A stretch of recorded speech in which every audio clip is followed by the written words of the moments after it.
You're listening to an Airwave Media Podcast. When the holidays start to feel a bit repetitive, reach for a Sprite Winter Spiced Cranberry and put your twist on tradition. A bold cranberry and winter spice flavor fusion, Sprite Winter Spiced Cranberry is a refreshing way to shake things up this sipping season. And only for a limited time. Sprite. Obey your thirst. Hi, hotties. It's Delaney. And Kendall. And we're here to bring you guys a very special message. From the future. No, Kendall. We're literally talking about the past. This is a history podcast. Right. Well, Katie and Nathan wanted us to warn you guys that the podcast you're about to listen to might have some adult language. So if that's not your thing or you're not an adult, I don't know, go play some Fortnite or something. But if that is your speed and you want even more juicy historical gossip, then join us every other Tuesday at Spilled, where we talk about everything from was Ben Franklin a zaddy to what even was the dancing plague. We'll see you there.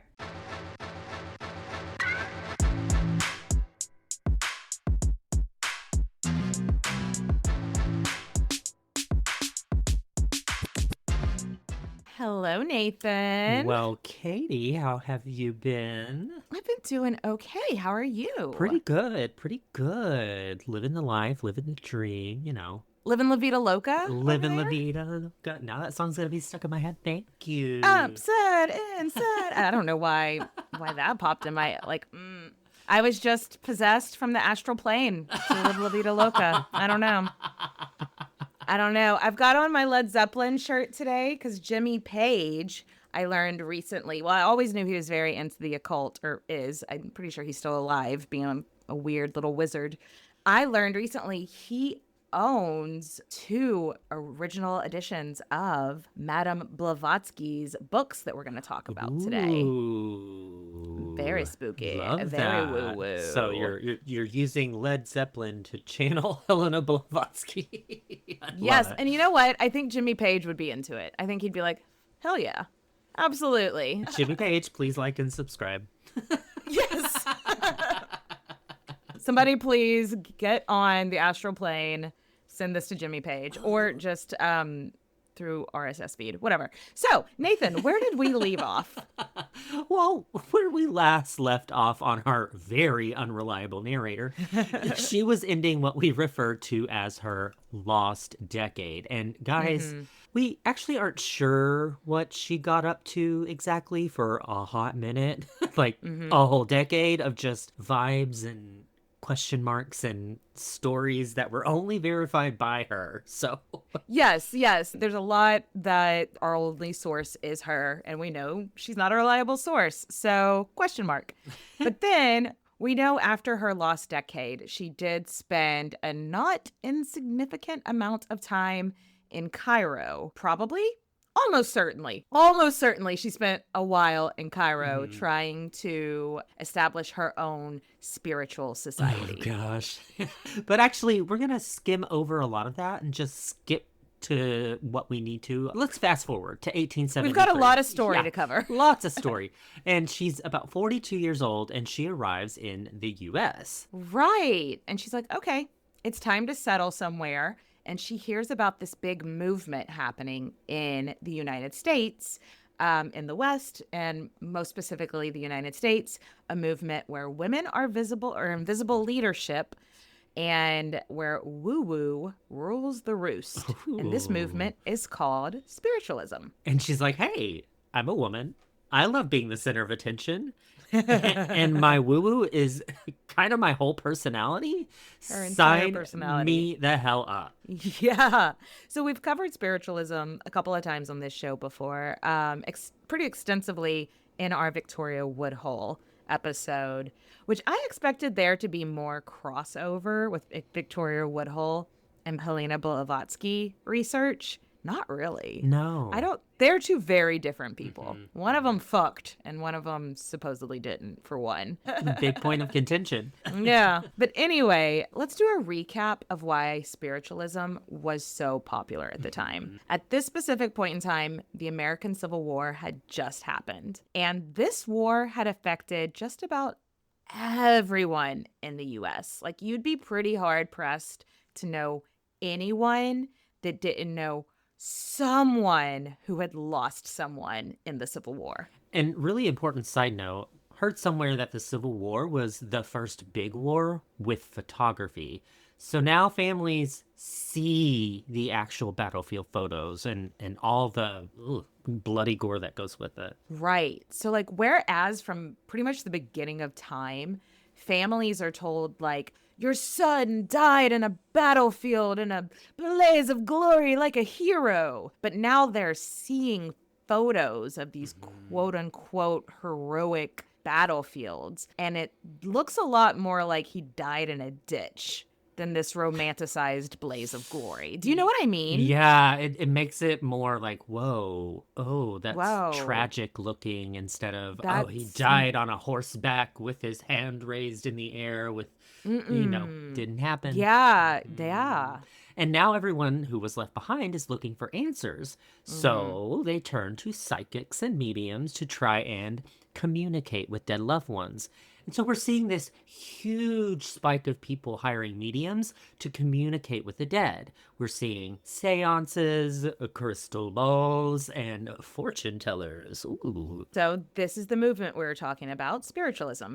It doesn't necessarily run against Christianity. I thought that was really interesting that there's like a lot of people who practice spiritualism still considered themselves like mainstream Christianity, which was and probably still is like the mainstream religion in America back then and probably still right now too. So like a lot of people they're not like abandoning, like they're still going to church, but then they're also going to seances, which I thought was kind of interesting. But this movement, this spiritual movement, really opened the door for people with alternative beliefs to have space in the mainstream with a lot less stigma, which is a pretty great thing. But it also left room for a lot of grieving people to get super duper taken advantage of by some really sleazy, skeezy people. Which is not such a great thing. And regardless of where you think Blavatsky lies on this scale, that is where she enters the chat. Helena makes her way to New York City, July 8th, 1873, and we actually know that for a fact. Yay! And girlfriend is ready to make a name for herself in the spiritual community. And why not, y'all? She's got all the credentials.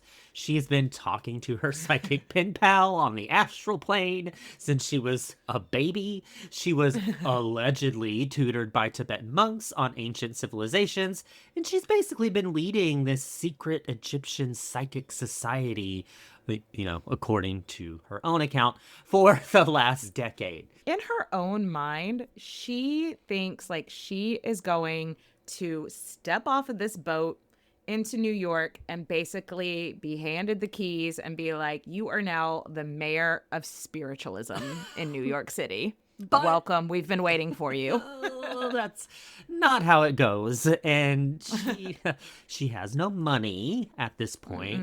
Whoever was funding her lost decade, whether it be poor Mr. Blavatsky that she just ditched on the side of the road, or her dad, well, that well has run dry, Miss Helena. So she has to move into a communal women's home where she takes up jobs as a seamstress. Though she, of course, tells this story about how she got on the boat to New York with a ton of cash, but she met this family that was destitute, and she was like, they need this money more than I do. So the reason she showed up in America penniless, basically, was out of charity. Oh, girl, okay. She's got Okay. that savior complex, right? Right. But she was telling anyone who would listen about her travels and about her psychic abilities in hopes of getting jobs as a medium. So a journalist at The Sun hears about this wild Russian lady from like Russian nobility medium and is like, okay, Russian nomad, Tibetan educated priestess lady, I'll come interview you, sure. And her article is Helena's first bump in the New York woo-woo fame circles. Ooh. And soon after this, the Wheel of Fortune turns and Helena's dad passes away. Sad, yes, but this makes Helena an heiress. So now she has the fun to, one, move out of the dorm room situation that she was living in, but two, she now has the funds she needs to start traveling around, putting herself in the rooms she needs to be in to, get herself into the positions of power that she really believes that she needs to be in within the woo-woo community. To finally be the mayor of spiritualism, like she thinks she should already be. Yes, exactly.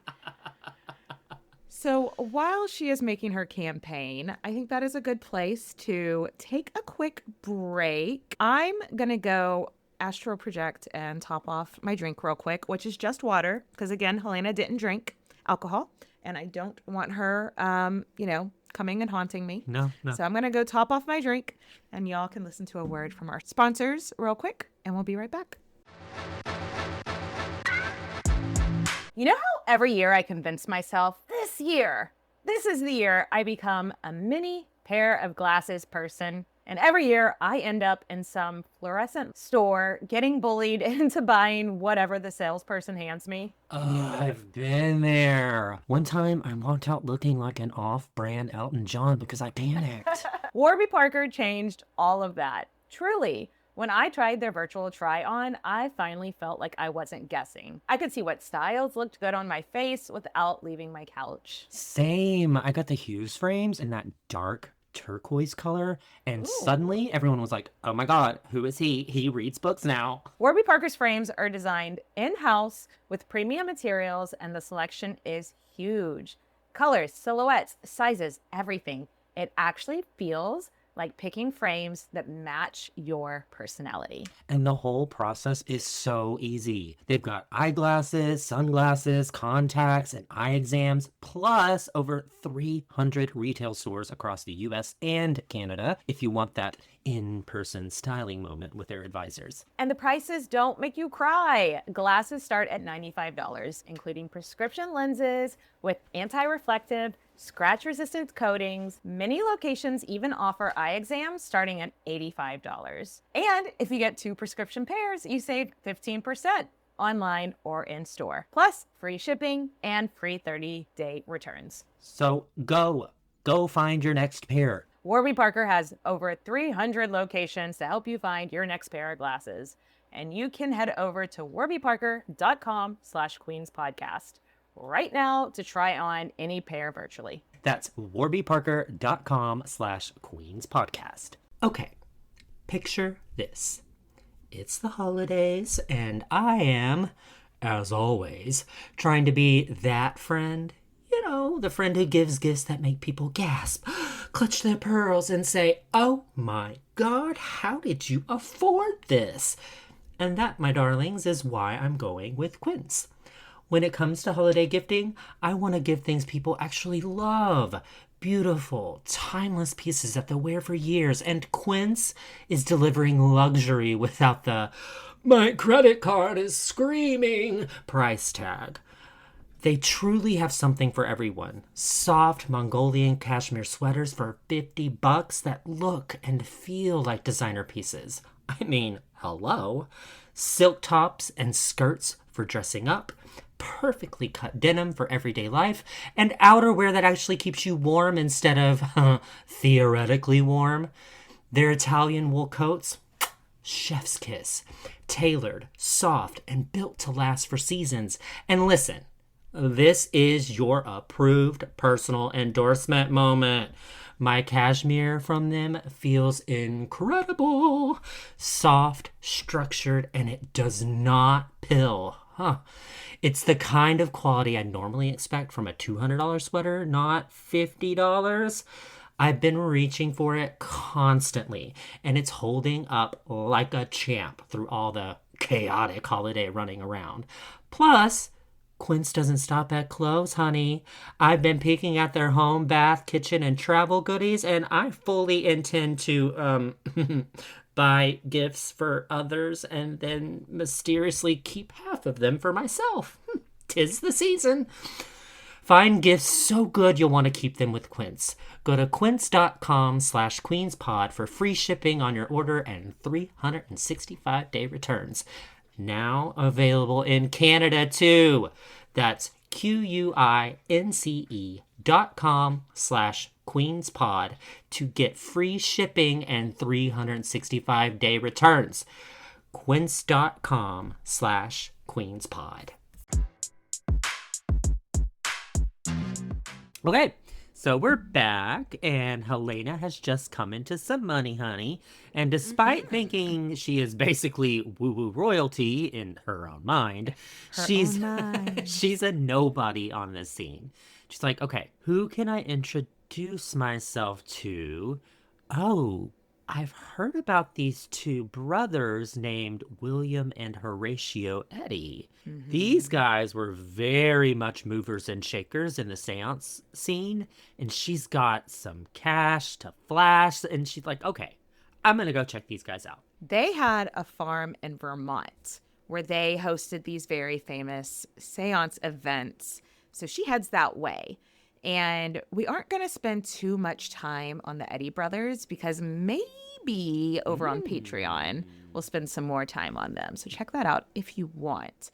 But what you need to know is that these are basically one-act plays. These seances they're doing are very like over-the-top, dramatic, basically theater. There's a lot of theater involved. There are productions. There's a lot of it's They were reported to levitate and shapeshift. I'm sorry, did you say shapeshift? They also had a spiritual closet that apparitions would just step out of, getting out of the closet, and materialize in all different ages, races, sizes. It's just all kinds of weird shit. I'm just thinking of, do you remember that R. Kelly song that's like, I'm out of the closet, or like, I'm stuck in the closet, or whatever, but it's like ghosts? Yeah, woo! Okay, so Helena shows up to these, and do we think she was like actually buying it? No actual clue on this. Part of me is like, she's probably a little bit skeptical of it, right? But was she into it though, Katie, do you think? Oh, hell yeah. She was like, I don't know if she was thinking they were actually levitating, actually summoning demons into their ghost closet or whatever. But whatever was happening, she was like, this is where I need to be. These are the people I need to know. I want to be in this room where it happens, this room where it happens, this room where it happens. With the random spiritual closet. Yeah. With the ghost closet. Yes, yes, yes. She is into these Eddy brother guys, and they are into her. They love her for loving them, and she loves them for loving them. It's just... And that's ghost showbiz, kids. Remember, she's Russian nobility, which gives her this air of mystery. Also, she shows up to this event dressed like an absolute wild card. We don't have any like actual description of how she was dressed. How I picture it, I'm picturing like big crazy gold jewelry. All we know is that she was dressed wild. So I'm picturing like a big red dress, big crazy gold jewelry. We know that she had like she had curly blonde hair that she had teased out like really big. And so I'm also picturing it just like lots of like gold bangles, like really boho, crazy, just absolutely like just like a Leo. Like your mom's hair in the 80s. Yes. Oh my gosh. People wouldn't know it by looking at me. My mom and I had like the same hair color, but my mom has like curly, like insanely curly hair naturally. So in the 80s, when everybody else was perming their hair to tease it out, my mom was like the only person in her group that didn't need a perm. She would just like, oh, I was made for this, and just like tease it out. I didn't get any of that. I don't. My mom in the 80s could have played Helena Blavatsky. Yeah, yes, absolutely. Yeah. And Helena, not Katie's mom, catches the attention of a guy who's gonna be really, really important figure in the rest of this story. A reporter named Henry Steele Olcott. So let's take a second to get to know this guy. Henry Olcott was a Civil War vet who, after the war, became a journalist who was super obsessed with finding the truth, which is really funny given the path that he's going down with Helena, in my opinion. Olcott had a wife and kids, but by the time he gets assigned to cover these seances, he pretty much decided husband and father life wasn't the life for him. Right. Because domestic life is nowhere near as interesting as chasing ghosts in the name of justice. Hell, that sounds fun. Can we do that? I know it does. Can we do that instead of this? Do you want to go right now? Well, while being a super serious ghost journalist, he kind of fell under the spell of these Eddy brothers and became a bit of a regular. And that's where he met Helena Blavatsky. He took one look at her and was like, wow, your whole kooky vibe, I am into it. And these two were pretty much inseparable from here on out. They even moved in together, but like in a completely platonic way. Like, not, you mean like air quote platonic? I don't way? mean wink, wink, nudge, nudge platonic. Like, it seems like they were actually completely platonic. Like, he may have been in love with her, but there's absolutely no evidence that these two were ever bumping bullets. For the rest of their lives, it just kind of seems like Olcott is Helena's work wife. Helena makes a mess, Olcott cleans it up. Very, very, yep. And correct. then they go off and create a religion together. You know, normal coworker things. I guess it's also worth mentioning that Helena always claimed that she was celibate. But again, we have to take everything she says with a grain of salt. She would later in life claim that she's always been celibate because women needed to harness their sexual energy to strengthen their psychic powers. So that's a fun new way to slut shame women. Hey, oh, you're not feeling your women's intuition? Whore. Yeah, cool. Cool. So there are rumors that she had lovers earlier in her life that we just don't have time to go into it. Like, she may have married another guy and had two husbands for a while. We just don't have time. This chaotic life of this woman. The takeaway is, was she sleeping with Olcott? Almost certainly not.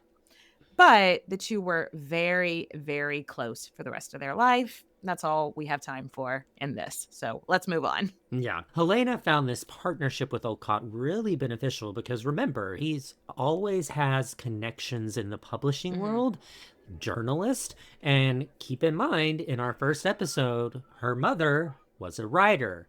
So she's probably already got a little bit of that natural flair for it.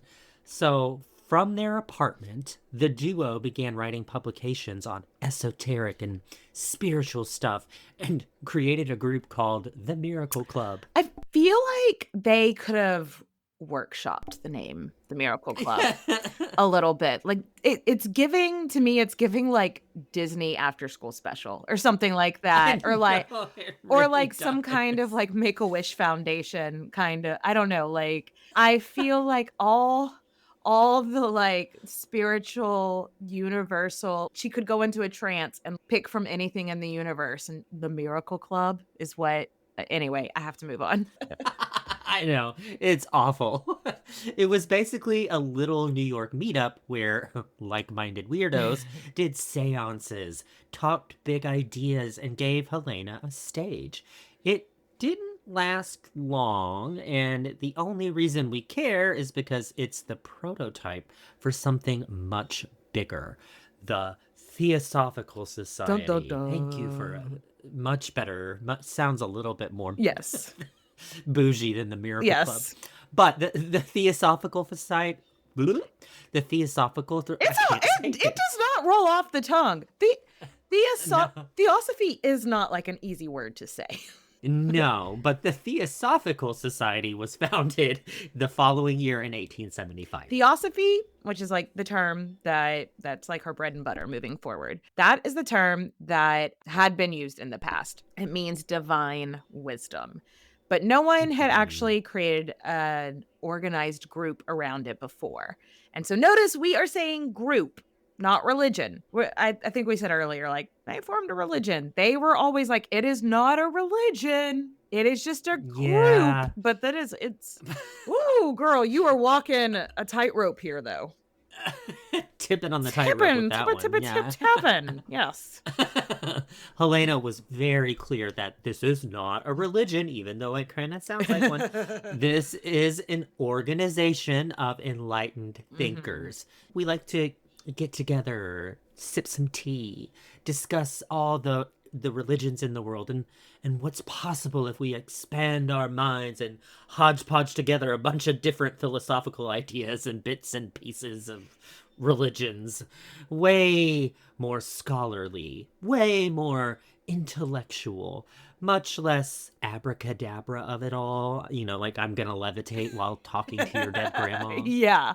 I wonder if it kind of reminds me of like the French salons. It very much so. And, you know, her mother, she grew up when her mom was still around. They lived in St. Petersburg for a little bit while her mom was like writing. And I know the Russian nobility was quite inspired by the French nobility.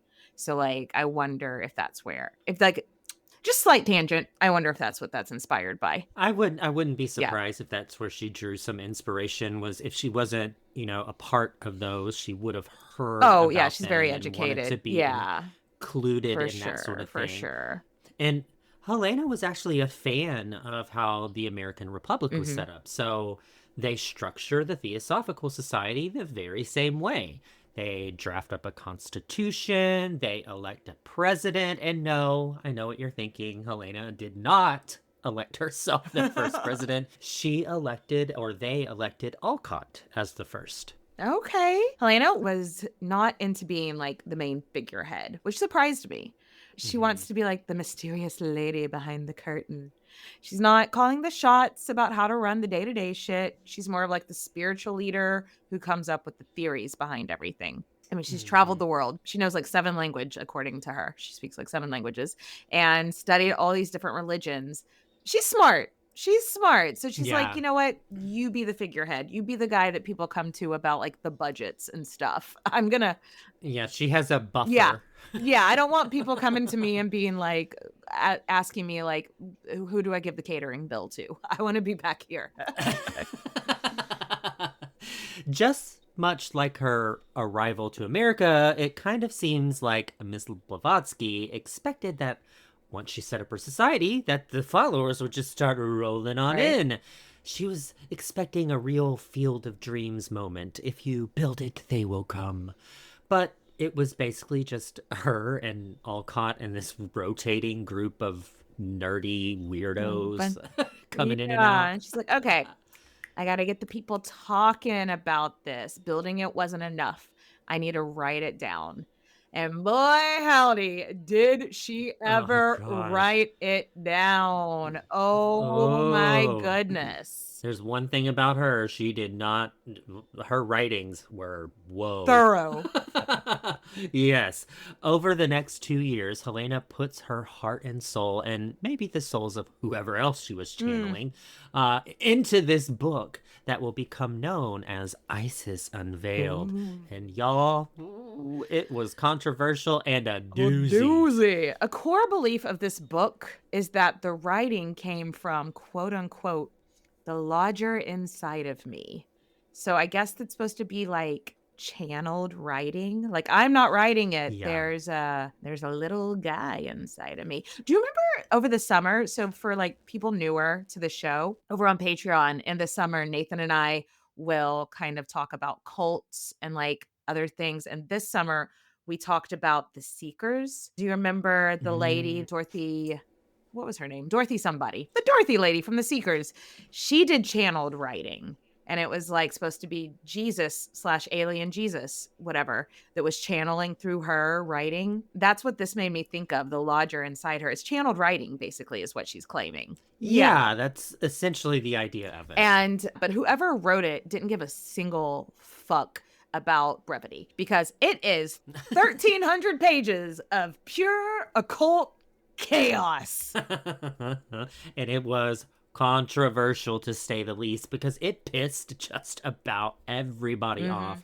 pissed off most organized religions, don't know which ones it didn't, pissed off most scientific organizations, and oh honey, she heavily plagiarized a lot of her stuff. But oh my god, it sold a bajillion copies. Yeah, her belief was that all religions stem from one single ancient wisdom that was passed down through all the ancient races, most recently ancient Egypt, and Isis symbolizes nature, and to unveil the meaning of life means you have to go hug a tree or something? Sure.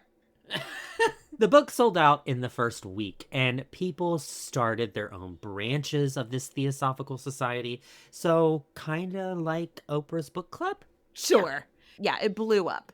She attracted so many people to it, including Thomas Edison. Like, he got into Theosophy. He ended up gifting her phonograph. So she's like a celebrity of the occult persuasion. She's like an influencer. She's an occult influencer of her time. And this was a really smart PR move on her part. Even though we know she definitely did plagiarize and did some horrible cultural appropriation. Oh boy, howdy. Back then, people were just like, wow, this woman is either the smartest person alive or she really is channeling ancient beings from ancient civilizations from thousands and thousands of years ago. And the Victorians didn't care which one was true. Nope. They were absolutely into it. And now Helena is in her celebrity era. And I think that is a good place to take another quick break. Leave her on a high note because she does not stay there, guys. No, and well, spoiler alert. We'll be right back. My name is Percy Jackson. Getting in trouble is like breathing for me. The hit series returns to Disney Plus and Hulu. The danger the camp is under is greater than you can possibly imagine. For the key to our survival, 3 of you must quest to the Sea of Monsters. Let's go do the impossible. I'm not gonna let some stupid monster stand in my way. Percy Jackson and the Olympians. New season now on Disney Plus and Hulu. Learn more at disneyplus.com/what's on. The Who's Down in Who Newville were making their list, but some didn't know Walmart has the best brands for their gifts. What about toys? Do they have brands kids have been wanting all year? Yep, Barbie, Tony's, and Lego. Gifts that will make them all cheer. Do you mean they have all the brands I adore? They have Nintendo, Nespresso, Apple, and more. What about... So the Who answered questions from friends till they were blue. Each one listened and shouted, from Walmart? Who knew? Shop gifts from top brands for everyone on your list in the Walmart app.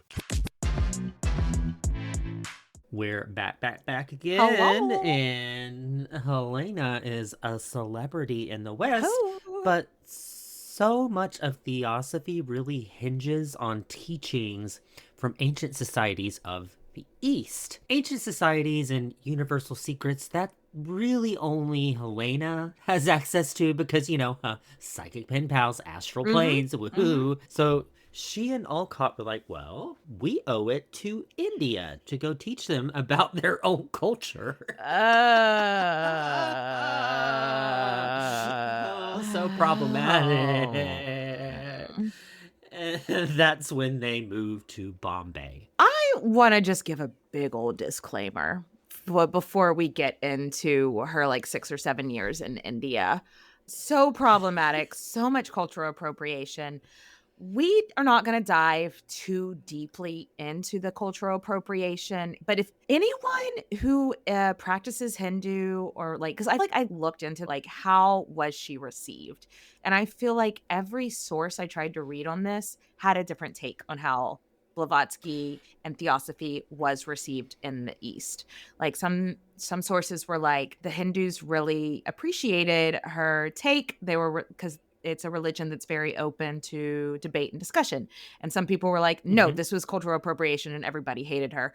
And then everything I read was something in between, one of these two takes. No, totally. And so agree. I don't know enough about this religion or this culture to make an educated statement on a lot of this. So I decided I'm not gonna. Sometimes you don't need to pretend to be an expert on something just because you have a microphone.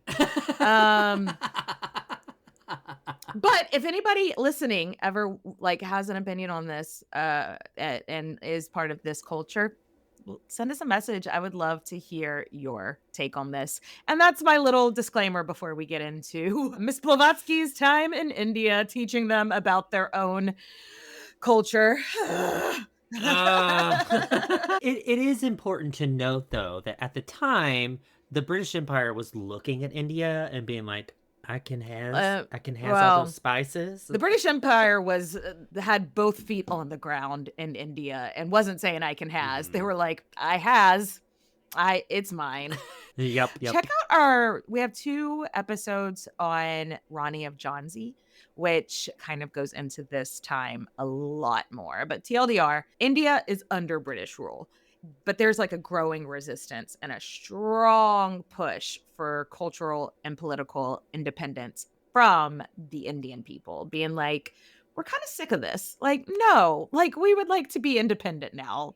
Thanks. Which I'm sure is why some of the sources that you read were like, oh, but the Indian people loved it. And then it's like, but it's still a cultural appropriation. But it's like, well, they were trying to find some sort of independence and they had somebody that was on their side. Yeah.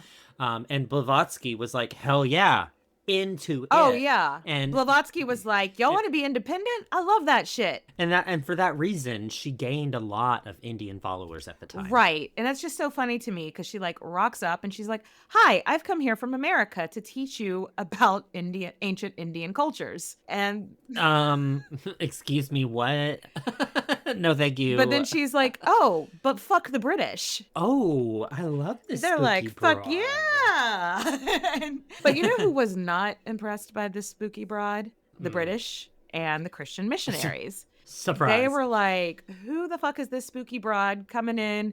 They're like, you are also white, so you should be on our side. Stop that. Yeah. And so they accused her of being a Russian spy, which only made her even more popular with the Indian resistance. Because they were like, you are pissing off the British and we're into it. Sure. Tell us about this. Tell us about the astral plane. Yeah, come on. Sure. Whatever. She kind of stumbled into this right time, right place kind of situation. You know, let me teach you about how you're getting your own culture wrong. Like, what? I know. So she bopped around India for a while, gaining popularity with leaders in the Hindu reform movement. She would live in India for the next 6 or 7 years. While she was there, she officially converted to Buddhism, which now in 2025 doesn't feel that extreme. Like, I feel like I know a lot of Westerners that identify with the religion of Buddhism.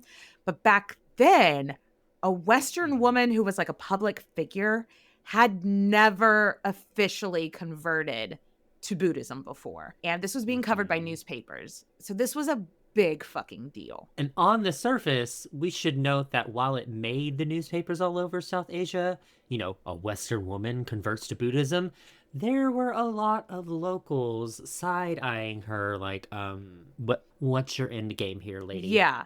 Even though she and Olcott weren't universally trusted, they got really involved in the Buddhist educational reform, aka helping the Buddhist leaders kind of counterbalance those pushy Christian missionaries who were over there just being like, have you heard about Jesus? And the Buddhists are like, I'm kind of good with my religion. They were kind of helping to like educate people and, you know, counterbalance that. So they were like, well, we don't know that we totally trust them, but they are on our side. So the enemy of my enemy is my friend, you know. Which to me makes a lot of sense because Blavatsky's life, she was born as this aristocratic and she was christened from the beginning and she gave all of that up. So that already was kind of like a leg up of being like, fuck the man type of situation, if you will. So she and Olcott set up shop in Adyar, and this is now the official Theosophy HQ. Ooh, that's headquarter if you're nasty. Oh, we got an HQ. But unfortunately, Helena's health takes a really big hit, and she's diagnosed with Bright's disease, which is a disease that affects your kidneys. Ooh.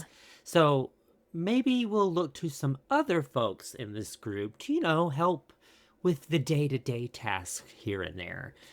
Enter Emma and Alexis Cologne. Well, this was a mistake because the Colognes are, how do you say, assholes. They suck. They suck. And what you need to know is that while this was all going on with the conversions and the rise in fame across Asia, Helena is still doing a lot of wild woo-woo shit, or quote-unquote phenomena, right, as they would say in her day. You know, making letters appear out of thin air, speaking to Moria on the astral plane, sending cigarettes to people on other continents. We don't have time to go into it. This bitch was obsessed with cigarettes. She smoked a pound of tobacco a day. That's actually one of the stories of how her and Olcott met, was that she had a cigarette, but she didn't have a lighter or a match. Why did she have a match if she smoked a pound of tobacco a day?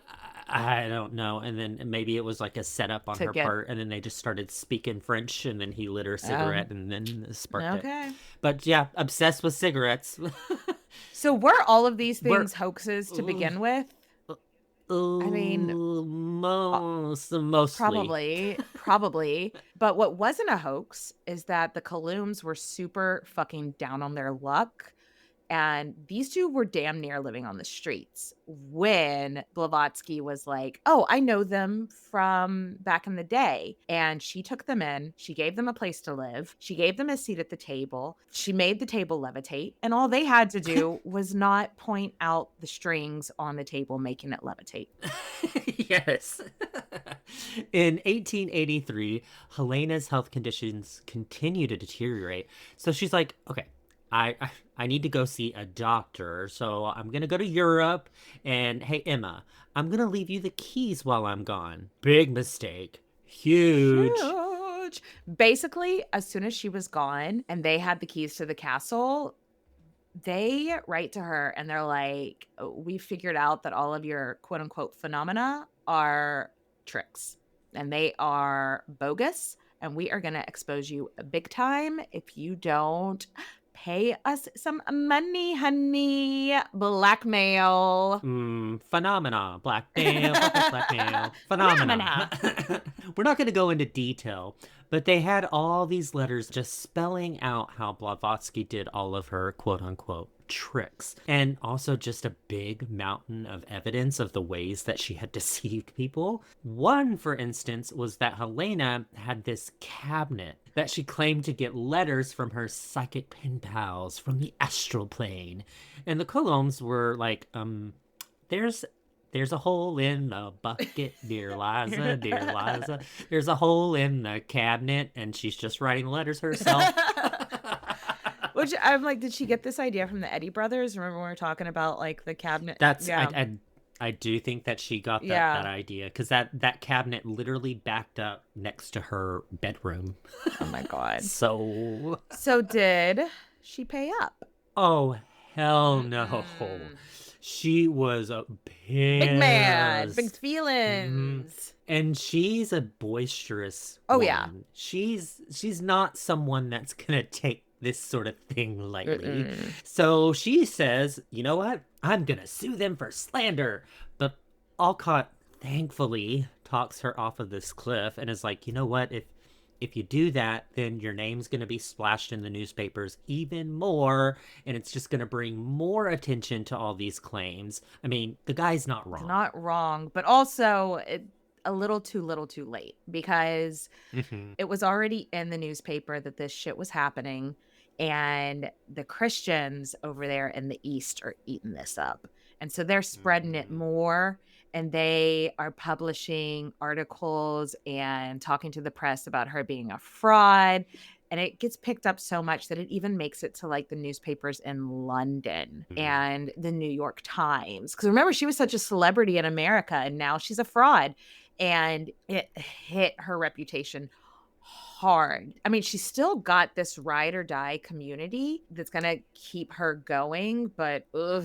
Yeah, she's seriously, even today, still has a ride or die community. But this was kind of the beginning of the end of her being like the it girl. She's like the influencer, the Theosophy influencer. Yeah.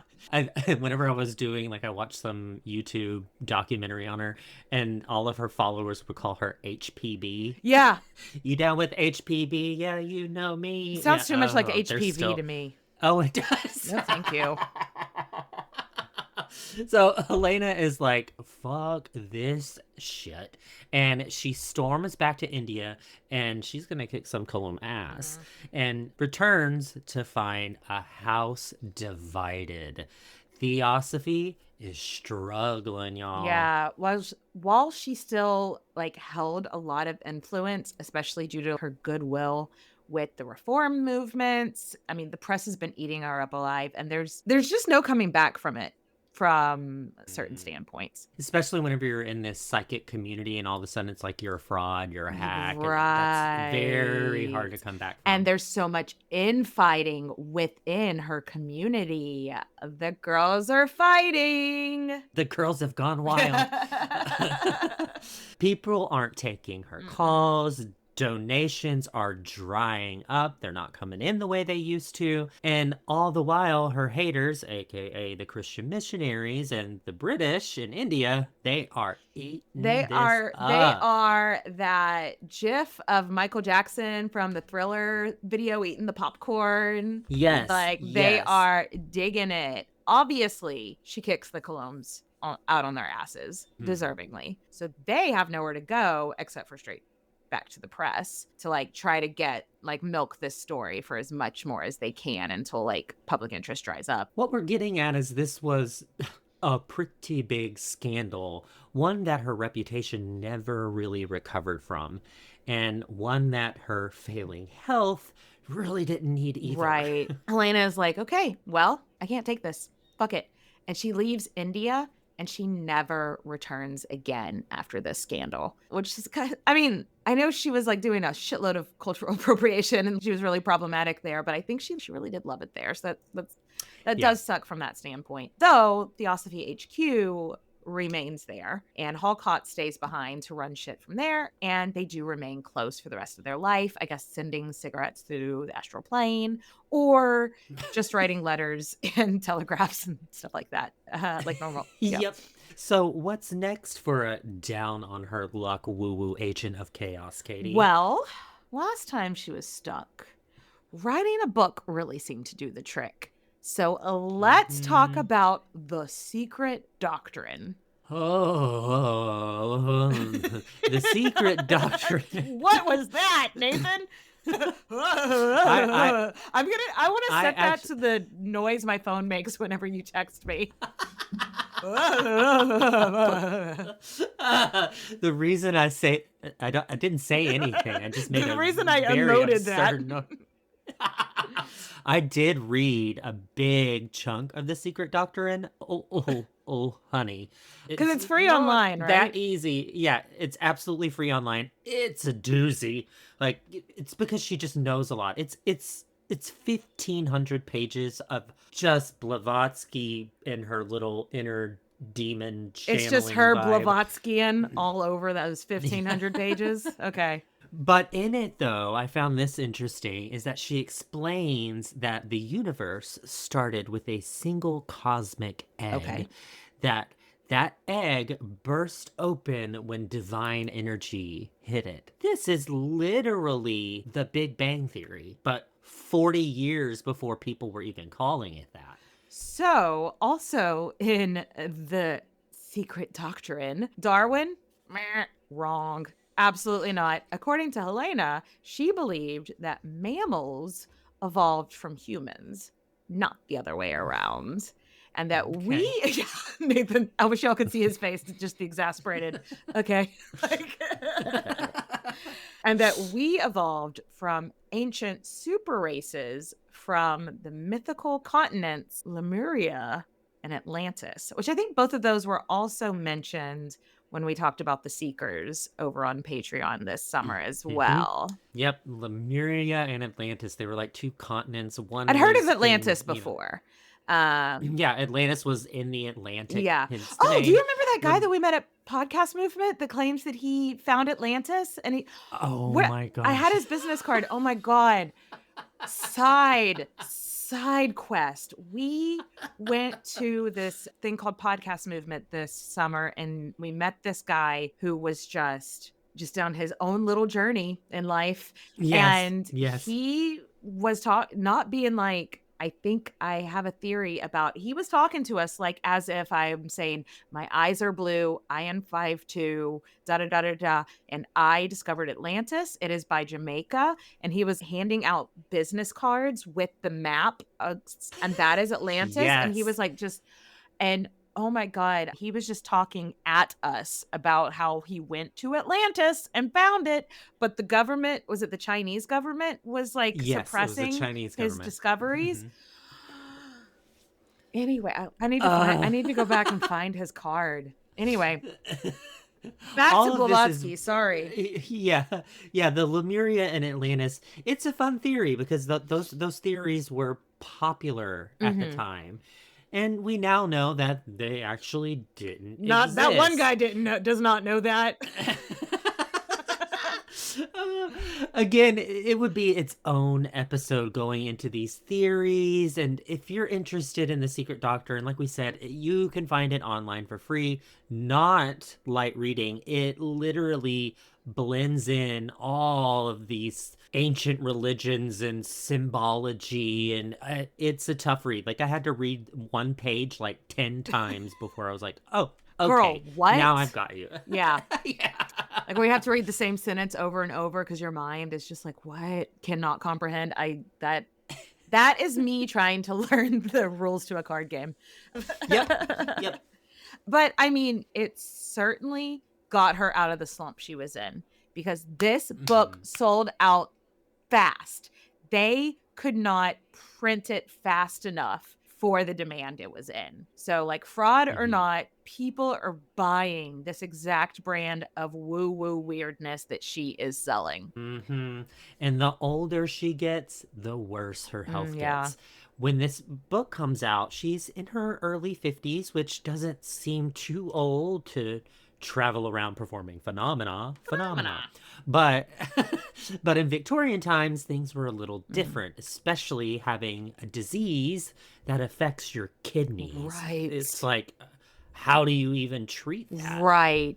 So since she can't travel much, it is kind of time to like settle down in one place and more focus on her writing. So that's what she does. And that becomes her main focus in her later years. Can you imagine if she had been alive just 75 years later?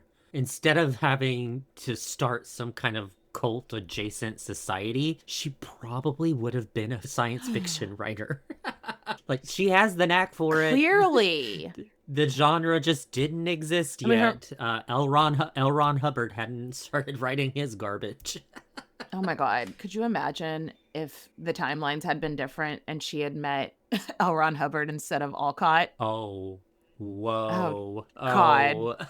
Thank Jesus. We can't put... Thank whoever. Don't project that into the astral plane. Thank Moira that didn't happen, or what the fuck ever. But no, I mean, her mother was a novelist, we've mentioned several times, and she clearly has creativity and a knack for deep research, and she can remember lots of stuff, clearly.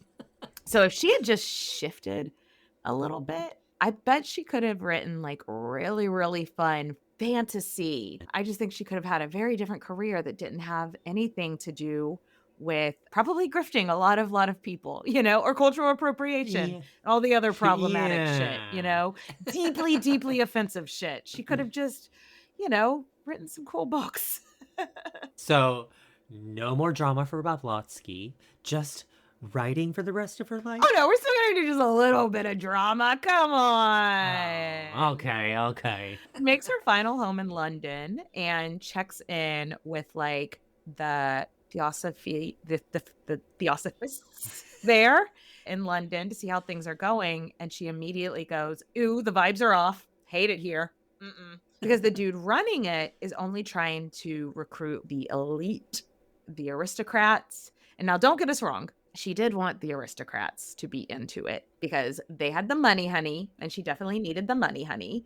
But it didn't really vibe with the PR she was going for it to only be the aristocrats. Didn't want to exclude everybody. So she was like, we got to shift. And that shift is that she establishes the Blavatsky Lodge, which puts all the London followers back into her pocket. Ooh. She appoints a woman named Annie Besant as the head of the lodge, and these two ladies kind of bring the whole occult scene back from the dead in London. And just like that, her reputation is revitalized. The Cologne scandal, I don't know her. And just to solidify herself in the London scene as the head spooky, a controversial bitch in charge, she starts a magazine. And she is just like, okay. I like that she workshopped this name more than like, what was it? The Miracle Club? The Miracle Club. She's like, okay. I'm imagining her like with a whiteboard, just like, I need to name it something so controversial. What's that Jane Lynch meme where she's like from Glee, where it's like, I need to create something so toxic or whatever.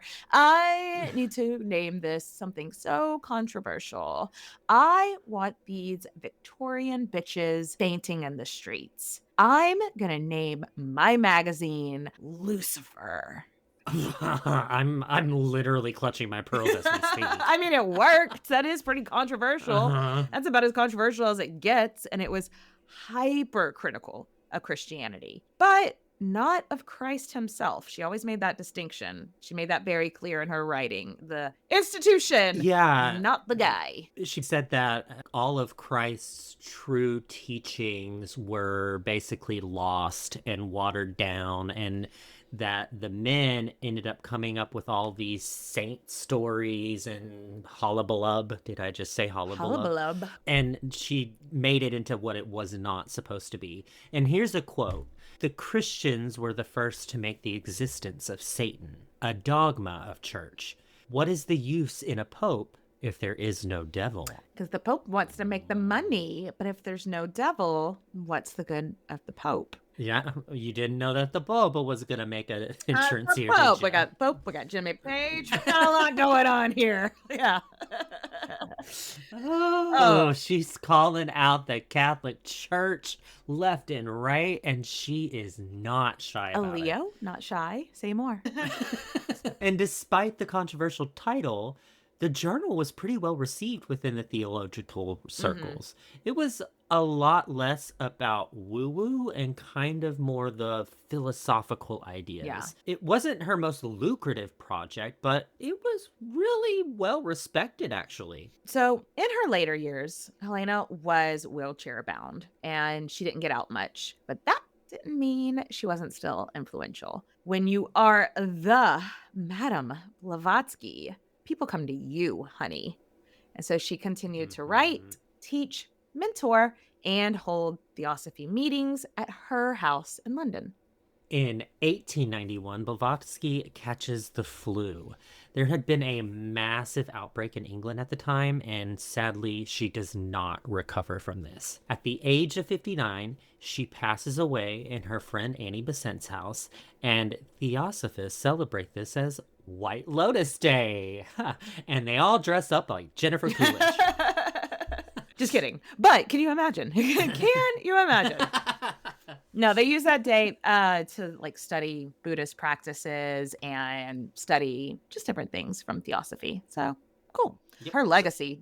Woo! Woohoo! Oh gosh, she is controversial AF. Aleister Crowley picked that up and said, I love all of this, but we're gonna put a lot of sex in it. I love that you didn't do it. I'm gonna do it everywhere. But thanks for the basics. It's about to get much hornier, though. Yeah. Some praise Blavatsky for her as being a great philosopher and prophet, while others claim she's an outright fraud. Either way, she's been noted as the grandmother of the New Age movement. And she took Eastern religions and cultures and blended that with the current Victorian customs at the time. And, she may have criticized spiritualism a little bit, but... Hey, Ryan Reynolds here. Wishing you a very happy half-off holiday, because right now Mint Mobile is offering you the gift of 50% off unlimited. To be clear, that's half price, not half the service. And Mint is still premium unlimited wireless for a great price. So that means a half day, yeah? Give it a try at mintmobile.com/switch. Upfront payment of $45 for 3-month plan, equivalent to $15 per month required. New customer offer for first 3 months only. Speed slow after 35 gigabytes if network's busy. Taxes and fees extra. See mintmobile.com. But she really did help it grow across the globe. Yeah. So, cheers with a non-alcoholic drink, but maybe with 100 cigarettes, to this very, very woo-woo woman, Madame Blavatsky. Well, that was... Cheers, bitches. That was a really fun, but sometimes very, very frustrating couple of episodes, Nathan. Yeah. You're like, did this happen? No, it didn't. Yes, it did. No, it didn't. Was that racist? Yes, it was. All right. We hope you all enjoyed, and we'll catch you next time. Cheers, bitches. Cheers.